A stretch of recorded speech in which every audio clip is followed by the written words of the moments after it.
Beneath thy trees, within thy halls, dear college, we give praise to thee, to pledge ourselves whatever evolves, to pledge unfailing loyalty. Our hearts are with thee, dear William the Merry, however far we stray. Our noble college, hear us now, thy children sing to thee today. Our commencement speaker is one of the most talented and distinguished actors of our time. In a career which is still young by most standards, she has received extraordinary recognition for her work in motion pictures, television, and theater. Her peers have honored her with a Tony Award, an Obie Award, an Emmy nomination, and 5 Academy Award nominations. Recently, she has entered into a new aspect of her profession as co-producer of a television documentary. A Phi Beta Kappa graduate of the class of 1974 at the College of William & Mary, I am pleased to present Miss Glenn Close.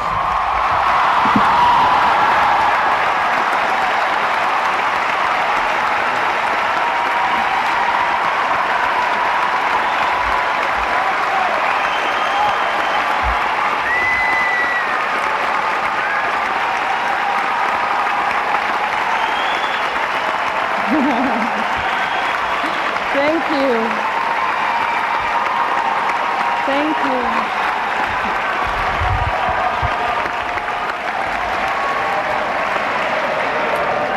Oh, say can... Oh, yeah. Usually in front of this many people, I'm singing the national anthem at Shea Stadium. I got confused. Mr. Rector, Mr. President, members of the faculty, the class of 1989,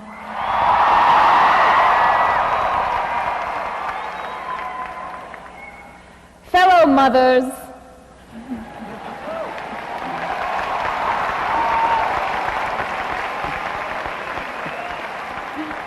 fathers, brothers, sisters, cousins, aunts, uncles, grandmothers, grandfathers, thank you so much for welcoming me back home with such open arms, and for the great honor that you are bestowing on me today and on my fellow highly distinguished honorees. Thank you, graduating class, for inviting me here.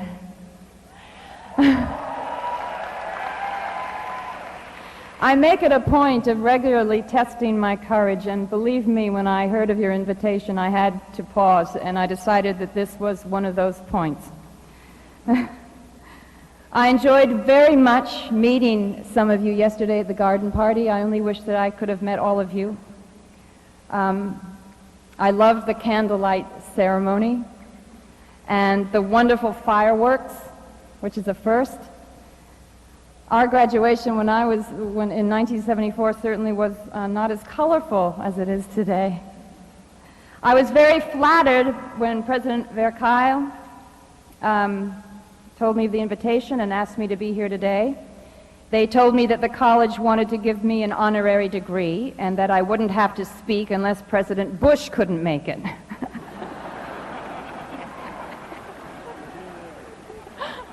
Then I got here after spending, a sleepless night, to hear that tickets were being scalped. Anyway, I thought to myself, well, the president, he's going to come through. I even contemplated writing him a letter waxing poetic about the glories of Williamsburg in the spring. But then the waiting began. My feet got colder and colder. What on earth could I possibly say? I make my living and was probably invited to do this in the first place because I've been somewhat successful at it, pretending to be someone else saying someone else's lines. The only speech that I've made to date was as Jenny Fields in The World According to Garp, but someone popped me off before I got 10 words out. So I'm very sensitive to loud sounds. Actually, it was Tommy Satchio, our prop man, who held the rifle. After we got the shot, he came tearing down the hill, all upset, saying, "I was aiming over your head, I was aiming over your head." Of course, if Jenny Fields had been asked to speak today, she'd have no problem at all. She'd be politically astute, well-informed, inspirational, but then she's an old hand at making speeches. Sarah Cooper from The Big Chill would have politely declined. Then she would have sent a nice donation to a pre-med scholarship fund.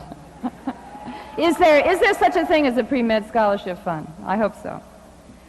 It's not Iris from The Natural who would have been asked to speak, but her husband, the great Roy Hobbs, although she would have written his speech for him.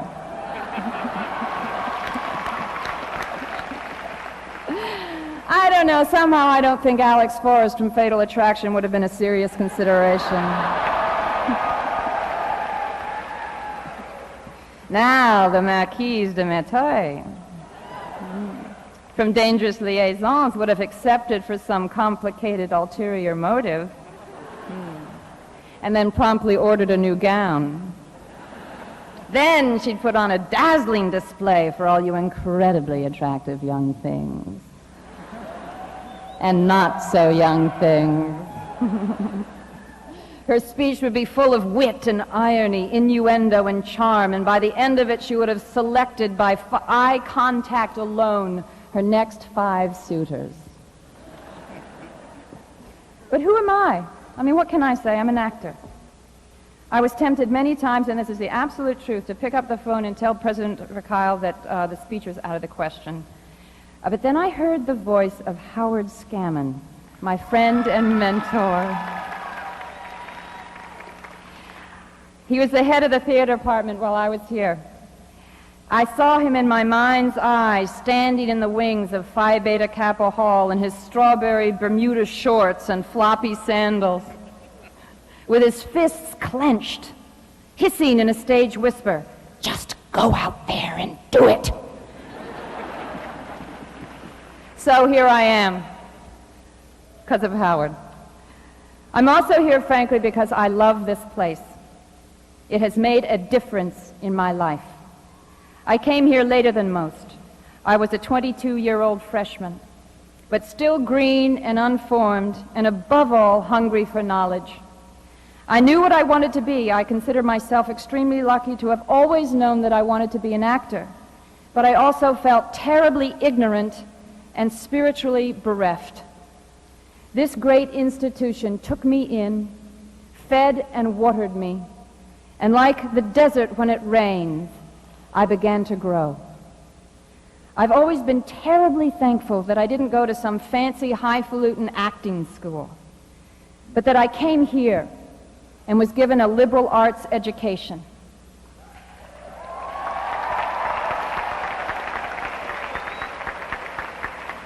The people who taught me, and many of them remain my treasured friends, we just all had brunch together, gave me what I think a great liberal arts education should give everyone, an undying curiosity about the subjects taught. I still have all my notebooks from my favorite courses, all my books. I'm absolutely convinced that someday I'm going to reread them. I'm going to certainly reread philosophy. Even if I'm 80 years old, I'm going to do it. But it's because of the passion and the skill and the individuality and the color of my William and Mary professors that my heart will always leap when I think of neutron stars and black holes, photosynthesis, mitochondria, microbe populations. It was because of a lecture that Dr. Corson gave in Bio 101 that I now feel a great responsibility for what we're doing to our planet. King Lear, Richard II, Cleopatra, Aristotle, Socrates, Yeats, Gerald Manley Hopkins, Frost, Conrad Aiken. How did language begin? The planting of the first seed. Although I can't recall actual facts and words, these subjects reverberate in me and have given me a sympathetic and varied perspective on the human condition. What could be better training for an actor? I have felt in the years since I graduated an indestructible, visceral connection to this place and its people. A connection which is vital and real and which has sustained me through good times and bad times. It is as important a connection as the one that I have with the Connecticut countryside, which was the religion of my childhood. I have sought and found strength in the memories of the hay and rye fields, the woods, streams, venerable stone walls that were the stages on which I first played. I guess that when you come down to it, I have a Connecticut Yankee soul and a William and Mary heart.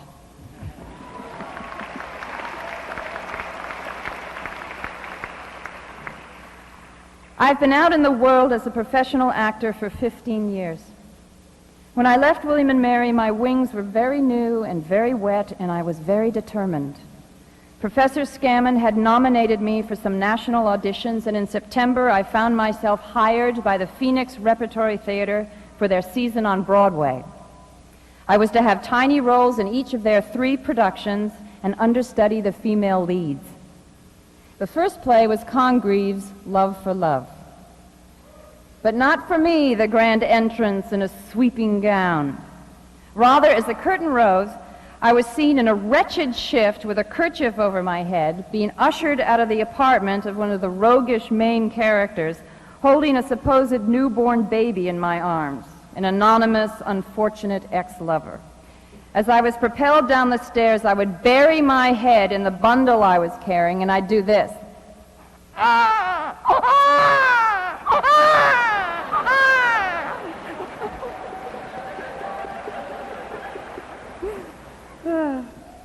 It was during the run for Love that I learned my first and what I consider my greatest life lesson, and I wanted to tell you about it. The leading lady whom I was understudying was a stunningly beautiful, highly accomplished English actress. In her younger days, she'd been the toast of London, appearing in many of the groundbreaking plays written by the angry young playwrights of the day whose work began a new era in modern English drama. After a decade of near obscurity, during which she had been buffeted about by life a bit, she had come to the Phoenix Company's production of Love for Love, hoping to make a comeback. Her beauty, though still great, was no longer spontaneous and artless. Off stage, one can see that she was under a great deal of strain. Some people were saying that she couldn't do it, that she was finished. So for her, the stakes were very, very high. We were out of town in Philadelphia, and she was in trouble. On stage, there were occasional glimpses of her old magic, but she seemed terribly fragile and distracted. She was having difficulty remembering her lines and upsetting confrontations with the director. We came into New York and started our Broadway previews, and matters got worse. I, of course, so hungry and ambitious, had observed every rehearsal she had been involved in and had diligently learned all the lines. I was miserable, and I cried a lot out of the sheer frustration of it all. All I wanted was a chance to go on, to prove myself. I mean, wasn't it obvious that she couldn't do it? Didn't they realize how much better I would be? What were they waiting for? It all came to a head during our last Saturday matinee. I entered the Helen Hayes Theater, since demolished and deeply mourned, and was startled to be met by our director, who steered me out onto the darkened stage and said, "I'm deciding whether to let our leading lady go during this matinee performance. So at the final curtain, stay in your dressing room. If you hear that you're wanted in the costume department, that means that my decision is made and you will go on tonight. Can you do it?" I took a deep breath. "Just go out there and do it." "Yes," I said. So, after the final curtain, I ran up the 5 floors to my very drab, dingy, but much beloved dressing room, and I waited. After what seemed like hours, I heard the intercom click, and someone said, "Glenn Close, you're wanted down in costumes." Down I went. They put me in her gown, filled with her distinctive, evocative perfume. They put her wig on my head, still damp from the performance, and I was taken up to her dressing room, the star dressing room on stage level. On the empty walls were the hooks where she had just taken down all the pictures of her children. I was suddenly overwhelmed by the realization that my chance of a lifetime was her tragedy. An uncanny calm came over me. The cast had been called back early from dinner, and we had an hour to walk me through the show because I'd never had a rehearsal. Half hour before curtain came, and I tried to prepare myself in the strange and haunted dressing room. People kept running in and out, last-minute flowers from the cast, the producer, the director, heads popping in with "break a leg, knock 'em dead, we're rooting for you." The assistant stage manager was crying in the corner of my dressing room because she had to go on for me at the top of the show, and she didn't know how to cry like a baby. Then a few minutes before curtain, a hand-delivered note was brought to me. I opened it and read, "Dear Glenn, it is a tradition in the English theater for one leading lady to welcome the next leading lady into her dressing room. I learned this when I was very young and making my debut at the Haymarket. I was surprised to find a letter for me from Dame Peggy Ashcroft, who had just closed after a long run. I salute you and am honored to welcome you. Be brave and strong." I think of my English lit class with Tom Haycox, of sitting in a classroom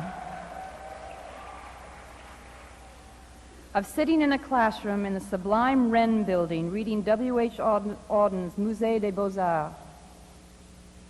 About suffering they were never wrong, the old masters. How well they understood its human position, how it takes place while someone else is eating or opening a window or just walking dully along or waiting 5 floors up in a Broadway dressing room. Life went on. I did the show and was adequate. I had a lot to learn, but I did learn, with every performance, graciously supported and encouraged by my fellow actors. When Love for Love the run was over, I was sent back up to my garret of a dressing room and resumed as an understudy. The following spring, the lady who wrote me that note was dead. Be brave and strong. I remember back to a high summer day in my childhood. I'm very little. I feel the sun beating down on my bare head. I'm sitting in a newly mown rye field, slowly dismantling a purple clover blossom and eating it. I'm fascinated by the mechanical movement of my fingers, by how they deliberately close on a succulent morsel and gently squeeze it off. I think my mind is like a puppeteer manipulating my fingers with what must be a series of strings and pulleys and rubber bands. I see that my body is only a shell. The real me, the mysterious me, is what is peering out onto this shimmering summer day through the window of my eyes. To be human is to be an actor. We all peer out of our shells at each other and effortlessly present with a great deal of skill a staggering array of masks. During our journey across the stages that life affords us, we will play opposite a constantly shifting cast of characters. Listen to your fellow players. Cherish them. Support them. Maintain a vital curiosity about them and about the perplexing, heartbreaking, wondrous world with which we've been blessed. I feel uncomfortable up here because I don't do this. I don't feel wise. I'm still learning. I'm right in the middle of it. It seems the more I do, the more I don't know. I've learned by doing, and all of my best lessons I've learned the hard way. What I can honestly say is that I've always tried to do my best. That's the best you can possibly do. Try your very best. be able to look back at the various stages in your life and say, given my awareness at the time, given the emotional, spiritual, and intellectual equipment I was working with at the time, yes, I did my very best. Then give yourself a break and move on. Forge connections with your fellow players. Be aware of the mysterious beings behind the masks. Break patterns. If you need help, seek it out. Surround yourself with the strongest people possible so that your assumptions will always be challenged.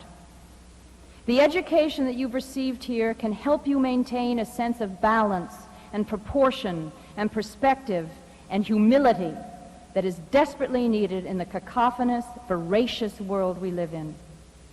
Use it. Our daughter is 1 year old. She's a brilliant actor because she lives absolutely and truthfully moment to moment. She's not interested in the movie that may or may not get made. She could care less about the deal that may or may not fall through or the part that may or may not be offered. She's interested in lunch.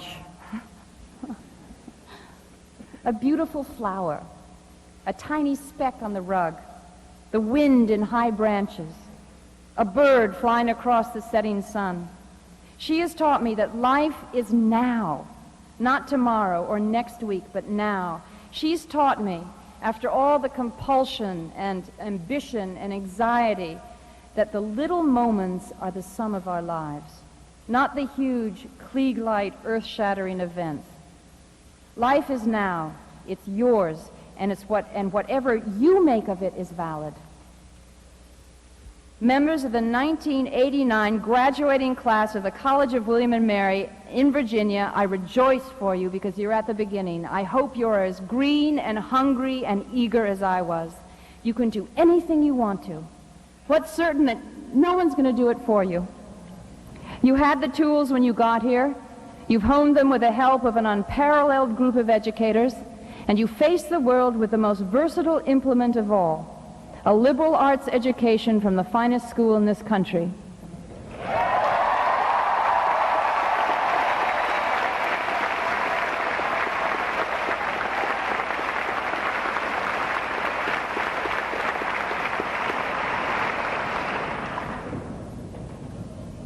Be brave and strong,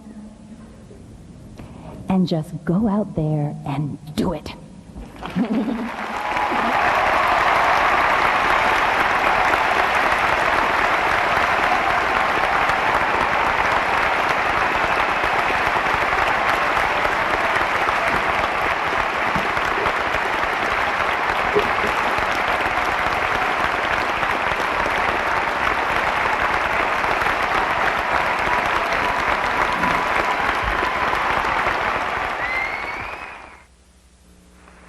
Mr. Rector, it is my privilege to present Glenn Close.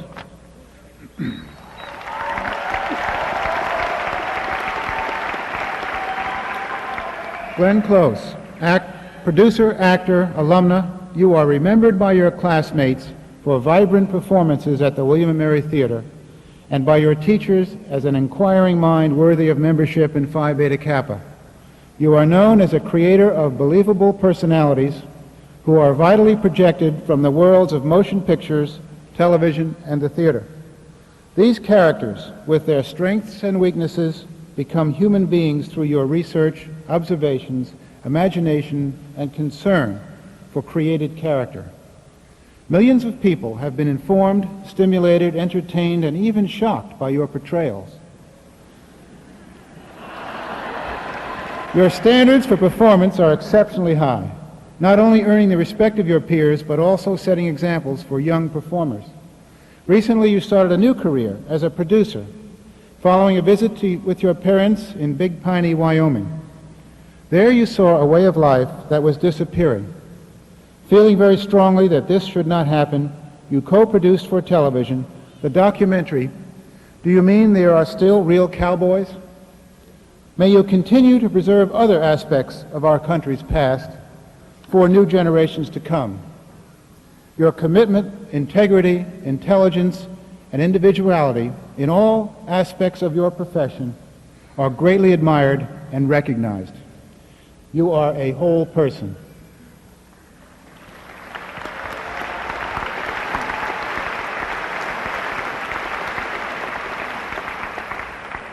Glenn Close, in recognition of your manifold contributions as artist, alumna, and citizen in a distinguished career in the world of American cinema, television, and theater that is still unfolding, for your unselfish commitment to excellence in all that you endeavor, your alma mater is proud to honor you.